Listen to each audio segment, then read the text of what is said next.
These are in listen-only mode. Well, good morning, everyone. Christine Westerlin here at ICA, sending you good wishes this morning and being hopeful for spring. This is the second of our webinar series. Again, we are focusing this year, all year, on the organizational standards, the CSBG organizational standards, and to dive a little bit deeper into it and to promote conversation about these standards, conversations hopefully with one another, sharing ideas with across our network, and to understand that what we are currently trying to do is really work towards understanding the standards and begin surfacing and identifying processes and practices and approaches that we already have in place, or perhaps to refine some of those processes and approaches that we have, so we are meeting what is being asked of us, that the state certainly is going to be giving us some guidance on monitoring, certainly for compliance, and then how, once we are able to be in compliance, how is it that we can move our work forward. So those are really some of the key things that we're going to be focusing on in this webinar series and really throughout the year in many of the training opportunities that we provide here at ICA.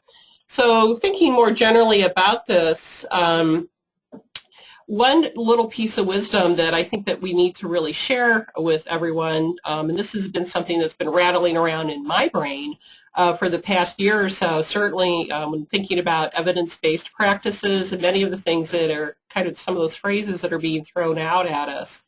But if you can't measure it, if you cannot measure it, it does not exist. And I think that should be our rule of thumb.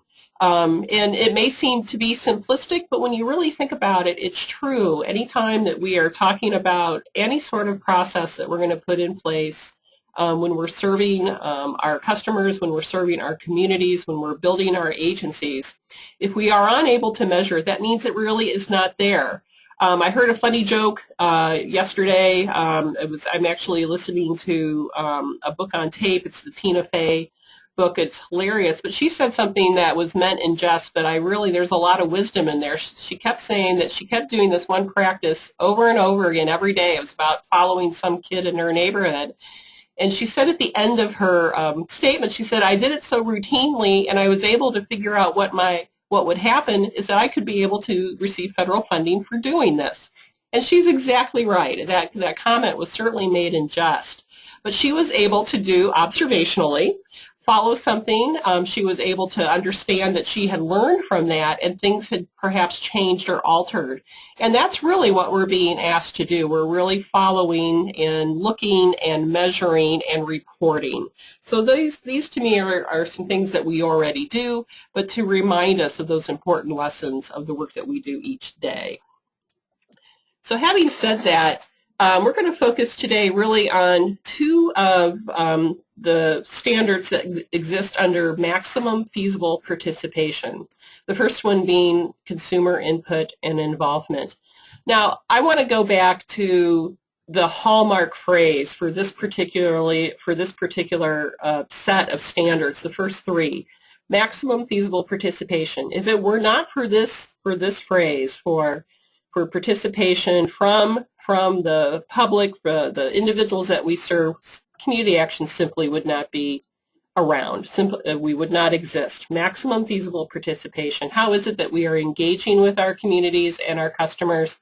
How is it that we're tracking what it is they need? How are we listening in to what their needs are? How are those individuals represented on our boards? And how is it that we can listen in and change some of the practices that we do in order to make things happen at the agency level to move these individuals towards stability and self-sufficiency? I think the first important place to look for in guidance in this first one, in consumer input and involvement, is that if we look at the paragraph that introduces, the paragraph or two that introduces each of these standards to us, and I think there's actually guidance in each one of these. And so if you have not already read this already, I think that I would encourage you to go back and take a look at it if you have read it, or to read it carefully if you have not yet taken the opportunity to do so. But listen to what this says, and I put this up here because I think it's important. I'm taking this right from the end of the first paragraph, Category 1, Consumer Input and Involvement. Individuals and families are well attuned to what they need, and when community action taps into that knowledge, it informs our ability to implement high-impact programs and services. So the guidance here is, how is it that we are tapping into those understanding, that knowledge, that wisdom that our customers bring to us, our consumers bring to us, and how is it that we are helping tease out what their needs are so we can meet those needs or find ways to implement those programs, perhaps refer individuals and families to other area programs. And that's going to be a topic that we're going to talk about in a few minutes. And it goes on to say, in this particular category, again in these two paragraphs that introduce these three standards that are within category 1, research shows that through engagement in community activities such as board governance, peer-to-peer leadership, advisory bodies, volunteering, and other participatory means, the poor build personal networks and increase their social capital so they are able to move themselves and their families out of poverty. So there are some clear ideas, I think, that are being shared with us, and I think our goal is to really think a little broader about what this instruction means for all of us. So moving forward, so standard 1.1, and I have here, you'll notice, as the organization demonstrates low-income individuals' participations in its activities, the asterisk does in fact indicate that this is both for private and public, department being the word that is in place for the public agencies, just to bring that clarity to our thinking today. So how is it that we are demonstrating participation in activities? How is it that we report that? Well, we certainly know that there's board involvement. Again, the tripartite board, that maximum feasible participation idea is right there. How is it that we are demonstrating that? How is it that we're reporting that, and how we're listening into that? I guess another question or an idea that might play into this is that many of you do use volunteers. How is it in your volunteer involvement? How is it that, are you recruiting members from the low-income community to be those volunteers? If so, how is it that you're engaging them in the process, and how is it that you're perhaps using them as perhaps to survey or maybe be in a focus group later on when you're working on your community assessment, so you do understand what the need is. And speaking of those focus groups, that is really a powerful source of teasing out information about communities. A lot of us, and we're going to dive deeper into community assessments in our May webinar series, but I think that we really need to kind of think about how is it that we demonstrate participation. It's so important that we do stay in touch, and we're going to have to be innovative. We're going to have to, rather than wait for those individuals to come to us, we're going to maybe have to go to them. And I think that's maybe something that we do miss at times, is we think that because they're coming to sign up for LIHEAP or they're coming in for the food pantry, they're always going to be our captive audience, but that's not necessarily true. So thinking kind of outside of your normal activities, and how is it that we can engage low-income individuals' participations in community action activities. So I'm just placing that out there for your thinking, and we'll hopefully have at the end of this webinar, there will be an opportunity in which I'm going to ask all of you to share practices, and we'll do that, and I'll explain how that will work. But I think it's important that we begin thinking about it from a different perspective. Some of our old practices perhaps are not as effective. We understand that we are a highly mobile society these days. Many of the individuals that we serve in community action are employed, and their work hours may not necessarily align with our work hours. So how is it that we can change, again, some of our thinking, some of our programming, some of our planning, so we can engage and so we can pull in so much information from low-income individuals and families, so we do understand what is needed in the community. Again, this is an ongoing process that we're going to have to use a lot of adaptive practices to make this work move forward.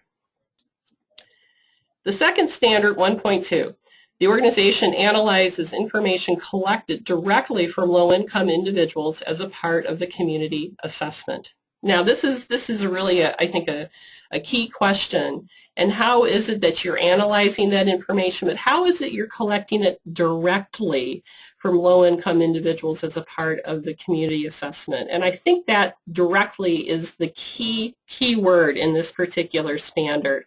Are you having, again, those focus groups? How are you surveying? How is it that you are engaging with the families and the individuals that you serve?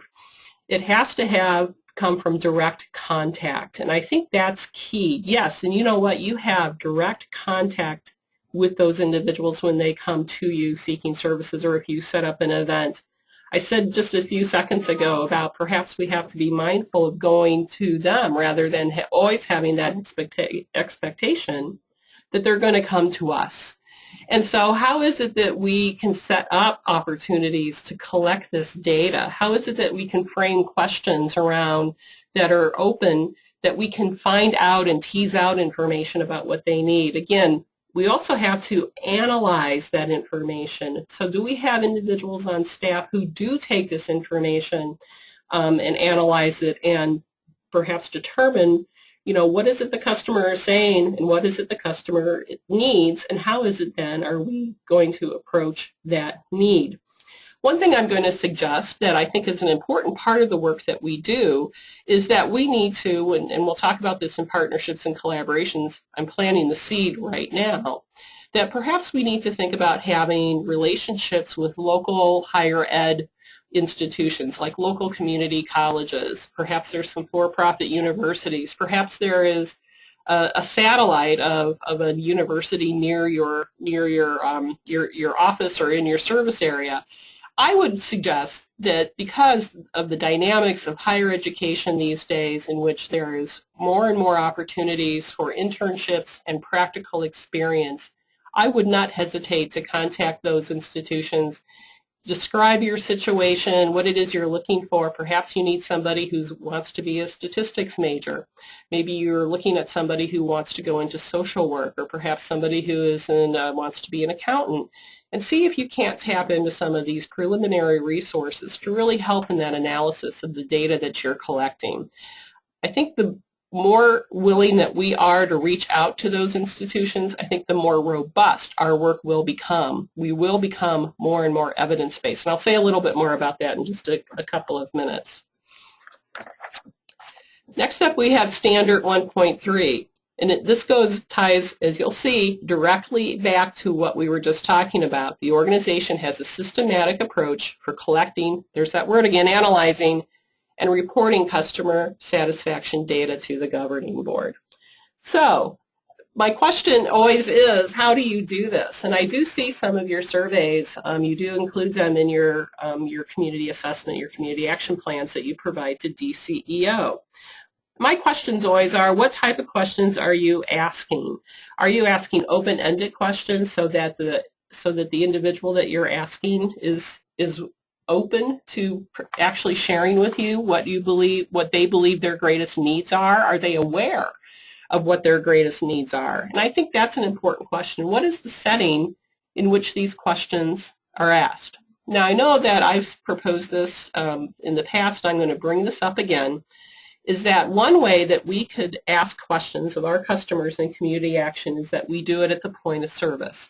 And what do I mean by that? Well, if you have a customer, a consumer who comes into your office, or you're at a location and you're accepting applications, at the end of service, I think you have the possibility of having some sort of survey instrument ready to go to give to that customer. That way you don't have to mail, you don't have to do follow-up.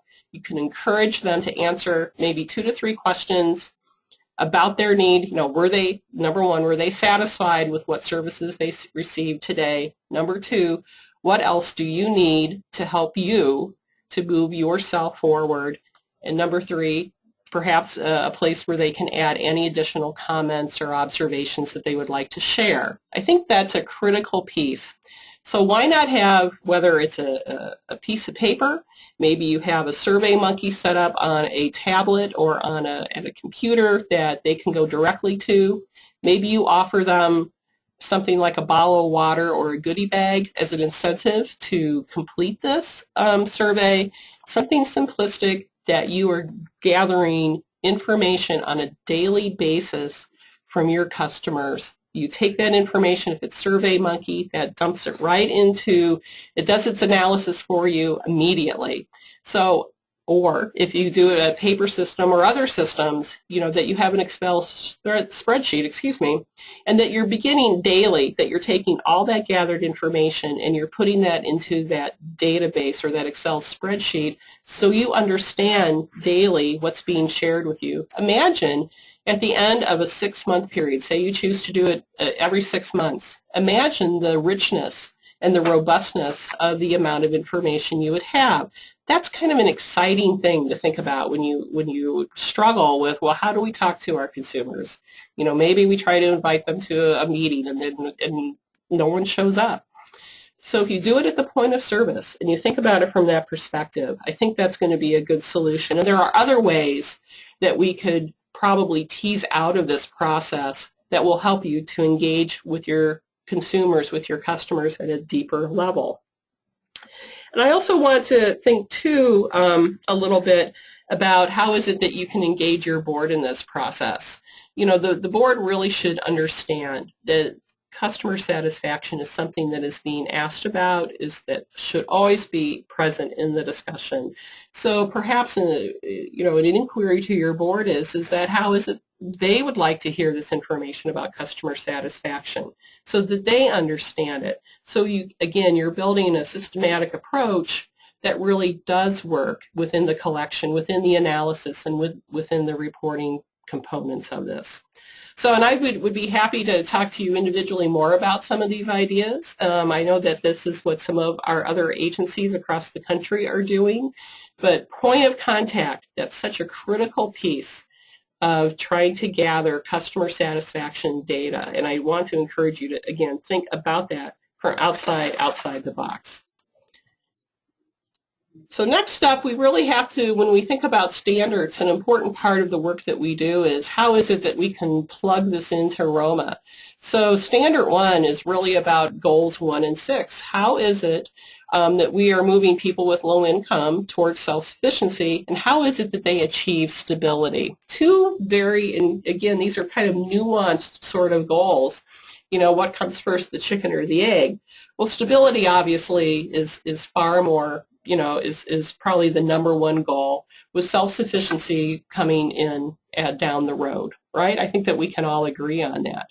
The questions that we always have to ask as a part of this are the how and the why. How is it that you're going to become more self-sufficient? Why is this important to you? Why is this important to us? And so some of the critical questions need to be framed around these hows and the whys, understanding that at some points in the conversation, the how is going to be more important. At other points in the work, the why is going to be far more important.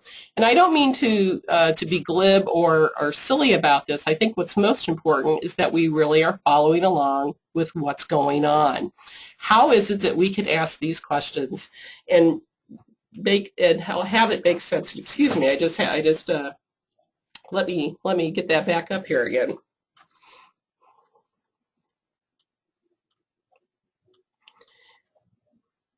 My dashboard just went away, so I need to look and see if I have any questions from anybody. So if you'll give me just 1 second, and I'll see if I can't pull that back up. But again, I'm going to go along and talk about this maximum feasible participation again, connecting again and talking again about community engagement. I have landed now right in category 2, our community engagement piece. And again, looking at that description, those 2 paragraphs that precede every one of the standards that we have is really a role of some guidance for us. And so take a listen to this. The community action is often the backbone organization of community efforts to address poverty and community revitalization, leveraging funds, convening key partners, adding the voice of the underrepresented, and being the central coordinator of efforts. It is not an easy role to play, but a vital one for families and communities. So I think that, again, we hear a little bit in there about how we understand that community action is perhaps the lead or the support system for community efforts. And so how is it that you are leveraging funds, and how is it that you are engaging with your partners in the community and weaving in the voice of the low-income individuals and families and coordinating? And look at that word, it says central coordinator. That means that the community action is where everything pivots from. And ask yourself the question, is that the role that we are playing? And it does acknowledge it's not easy, but it's vital. And so again, kind of weighing this all out, and what does this mean exactly? Well, the first step is that we have 2.1, standard 2.1, and again, these are the same for both the public and private, so the organization is listed there. In the public, it is the department. So the organization department has documented or demonstrated partnerships across the community for specifically identified purposes. Partnerships include other anti-poverty organizations in the area. Now, I know that many of you in this network have relationships with those other partners in the communities in which you serve. You work with your local United Ways, with your local schools, with your local aging organizations, churches, Salvation Armies, all of these institutions that we are also familiar with. And how is it that you are documenting and demonstrating those partnerships? And I know for many of us, it's simply we have like local continuums of care, we have local or quarterly meetings perhaps with these other providers in our service areas. And how is it that we are working collaboratively together? And I think that's a key question. And let me tell you that each one of these organizations, just like Community Action, is being asked more and more all the time, what is it that you're doing collectively? What is your collective impact on the communities in which you serve? You know, is there a food pantry, or are there 2 food pantries? And perhaps these are places that you can begin to combine resources to move forward that would free up resources in other areas so you can fit the needs that are identified, going back to how it is when you assess your communities. So I think that's going to be critical, is that we really need to analyze those current partnerships and those meetings that we attend. How is it that we are using those to our maximum collective impact on our communities and on the individuals that we serve? Those are critical questions, and I think that if in this operating environment in which we're currently operating, we have to examine everything that we do, and a critical piece of that are these partnerships and these relationships that we hold. Oftentimes we do it because it simply says that we have partnerships with other organizations, and we can't say, yes, I attend that meeting, so that demonstrates that we're working together. But how is it that we're moving the needle on making change in our communities? Again, going back to that word, that collective impact that all these organizations together should be looking towards. Is there a plan in place through these quarterly relationships or these monthly meetings that we attend? Is there a plan in place that helps us to examine and work collaboratively on projects in order to move individuals forward towards stability and self-sufficiency? So standard 2.2, the organization department utilizes information gathered from key sectors of the community in assessing needs and resources during the community assessment process or at other times. These sectors would include, at a minimum, community-based organizations, faith-based organizations, private sector, public sector, and educational institutions. Now, one thing that is currently in this operating environment that Community Action is moving towards, much of this operating environment has already actually been put in place by other organizations, funding organizations. For example, healthcare organizations have to do community assessments. Schools are beginning to do community assessments, and some of them have been doing community assessments for some time. Other institutions are doing community assessments. Why not begin looking and working collaboratively together to share this information Absolutely. We all use, whenever we're putting together our community assessment plans, we use, I think, common materials. We go to the Heartland Alliance report, for example. We use census data. We use labor statistics, so we understand the environment in which we're operating in. But why not tap in and use community assessments that have already been put together for key information about what's happening within your community. And perhaps that might even surface a new need. Perhaps they've already had some focus groups. Maybe that's even a deeper opportunity to work collaboratively with that organization. Can we do this together? And again, going back to that instruction where it says community action is the backbone, I think that's where we have to be the leader. That is where we have to be willing to say first, I want to be involved, or let's start this conversation, or let's broaden this conversation. And I think that's a key piece of this. And how can we talk to our faith-based organizations, our private and public sectors, our educational institutions to have those conversations? I can say I have witnessed from many of you, and in my own work, that these organizations are hungry to work together. They truly are. Again, all of our operating environments are shifting dramatically in which we are being asked to build deep relationships so we don't duplicate services. And so whenever we begin this process, I always say it's up to us to lead the conversation. We're the ones that understand. We know that this work needs to be done. Let's step up and create those relationships. I think it's going to be critical to our future success. Standard 2.3, the organization communicates its activities and its results to the community. And I know many of you have newsletters, you have a presence on social media, you do annual reports in which that fills the need.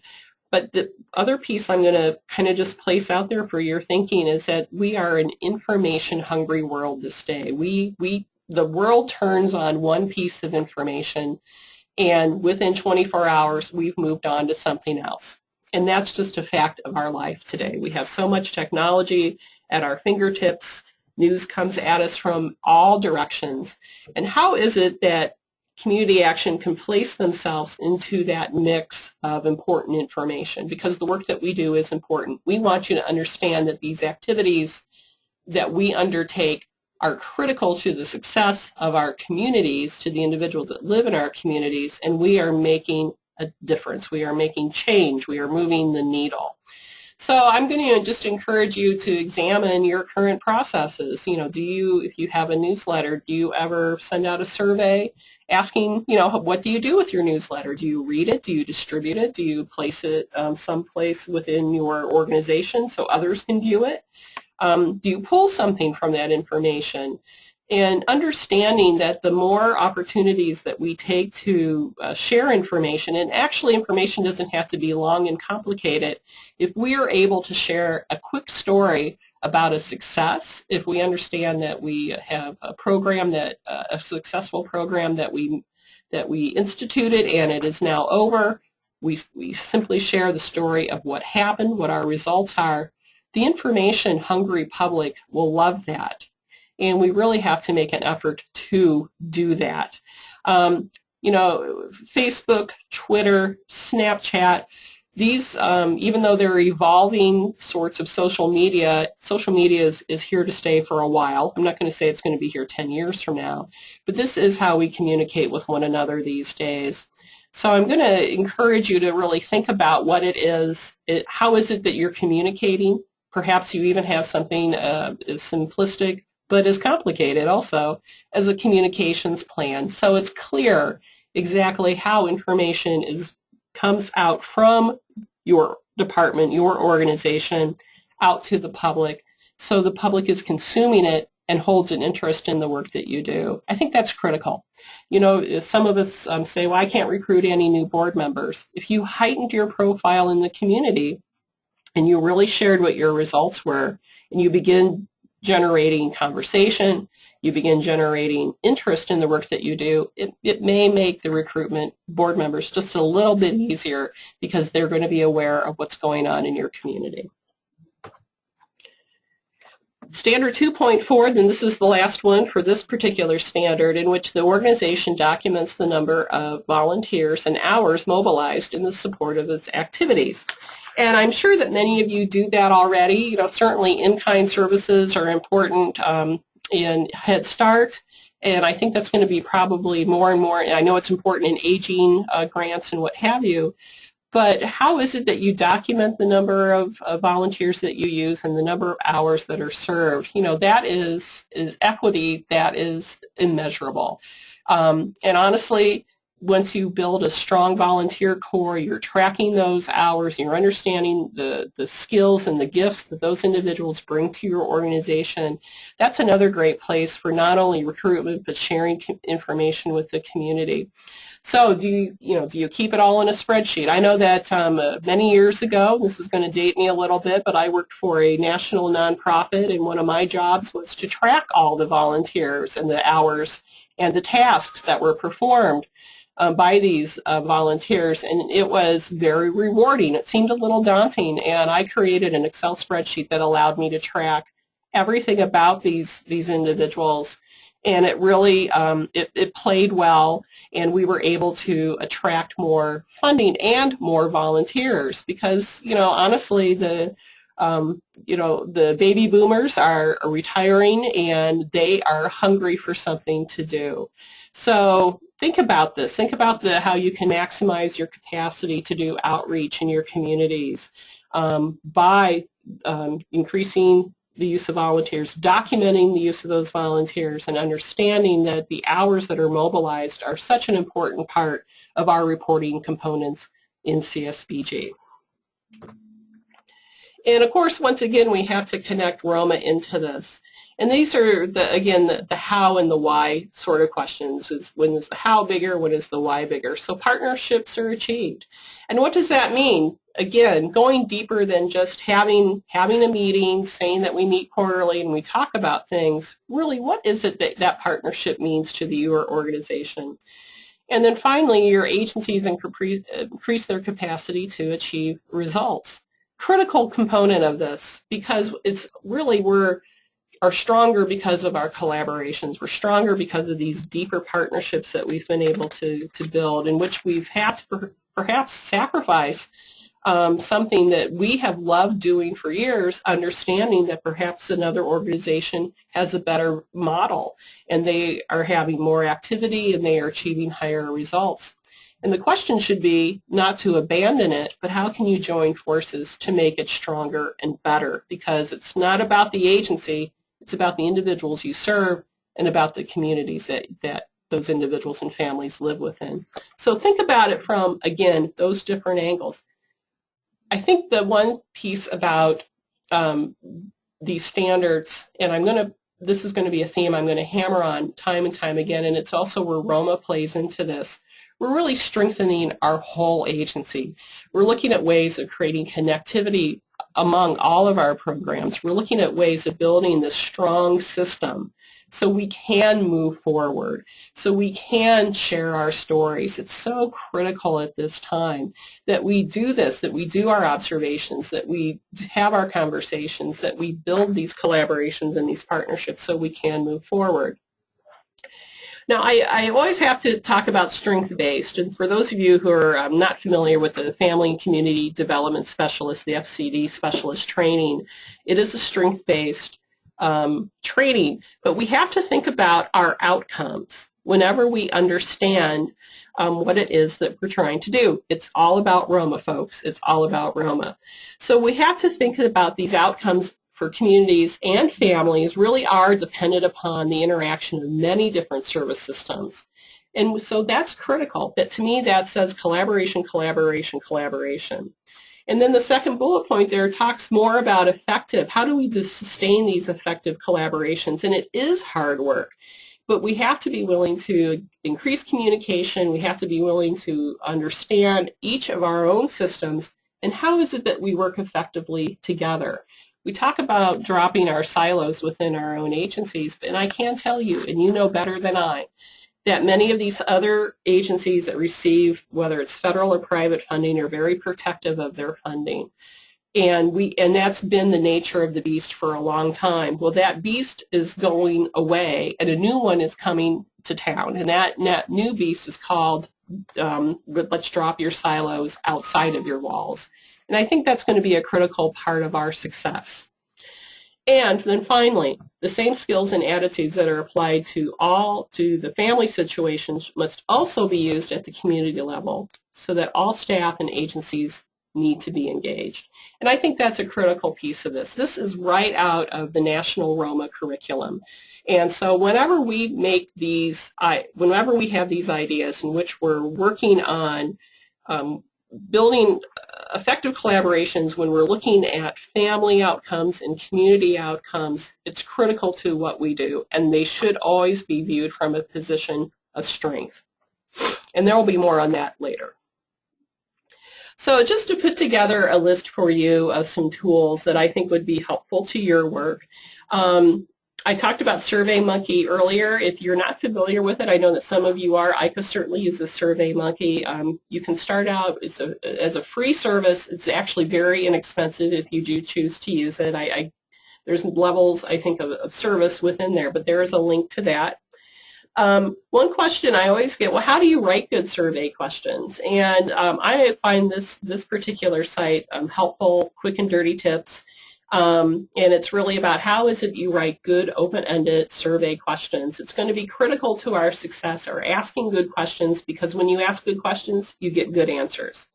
I've also included here Virtual CAP, which is now, it's a nationwide database about many things that go on within community action agencies, whether it's good practices, resources, documents, some ideas. It's all housed at Virtual CAP, which is run by Ken Ackerman. Some of you may know him.